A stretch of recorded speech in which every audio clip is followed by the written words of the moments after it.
Habibi chicken biryani. Kamayin ko na to no, para solid, no? Like na mainit ng konti. Nilagyan ko to ng optional yung lemon, ha. Yo, what's up mga animal? Anyo alapingasan? Magandang araw sa inyong lahat dyan, no? Especially sa mga Ilonggo natin na nanonood no worldwide, no? Hanggang mga lupalok ng Pilipinas or intergalactic. Okay. In today's video mga bossing, magluluto tayo dito natin ng chicken biryani habibi. Alright. So, nagpipira dito nating manok bossing, no? Tapos iulumban na tayo ng ready mix na biryani na mabibili mo na sa Shopee, no? Yan. So, ito yung mga ingredients natin, bossing. Ano to, nakapack na to mga bossing, no? So, hindi ko lang alam, nakalimutan ko kung ano yung link na yun, no? Pero pwede nyo kayo sa akin para ituro ko sa inyo. Tapos, naglagay ako dito, bossing, ng plain yogurt, no? And then, dapat maghugas ng kamay bago ito himas-himasin, no? Kasi, sabi ng mga kaibigan ko na galing sa India, mas masarap daw yung chicken biryani pag kinakamay. So, yung sibuyas natin, bossing, 4 piraso ito, bossing, no? Tapos, iniwa ko lang ng manipis na manipis. At saka ito, pa-brown bag na natin ito, bossing, kasi mamaya ito ilagay dito sa ating chicken basmati. So, ito na, bossing, nagisa ako ito natin kamatis, no? So, optional yung kamatis, bossing, kasi depende sa lugar ng India, no? Yung ibang lugar ng India, hindi sila nagagamit ng, ng tomato. Pero ito, sa ibang part naman ng India, yung ginamit ko na chicken biryani na style, no? Alright, mga boss. So, ito na yung ating yung ating rice, no? Yan. So, na-soak ko pala yung rice dito, bossing, no? After ko nahugasan, no? Gin-soak ko yung rice natin for 30 minutes.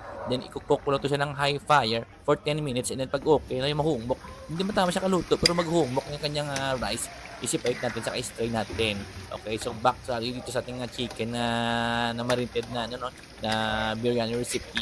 Na ito na mga bossing. Okay, so tapos yun, ilagay dito ng ating konting butter na para hindi siya magdikit doon yung ating basmati rice. So ito na yung toppings natin. So muna yung basmati, and then yung chicken, then yung another rice na layer naman, and then ilagay ako dito ng coriander, no? Yan. Okay, diba? Wala kasi ako makita dito, bossing, na mint, no? Pero mas maganda, merong coriander saka merong mint.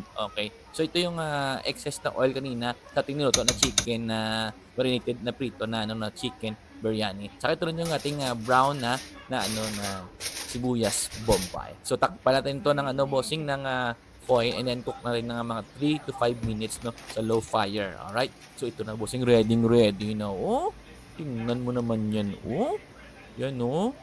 Wow.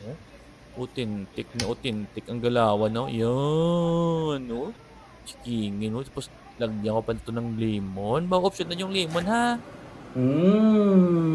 Habibi chicken biryani. Kamayin ko na to, no? Para solid, no? Like na mainit ng konti. Nilagyan ko to ng optional yung lemon, ha? Okay. Look at that, no?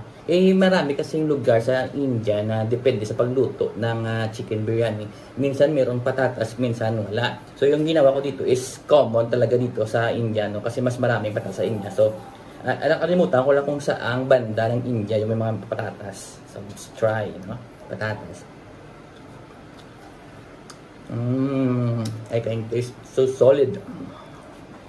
And the chicken and the basmati rice. Yeah, medyo mainit siya, no? The skin.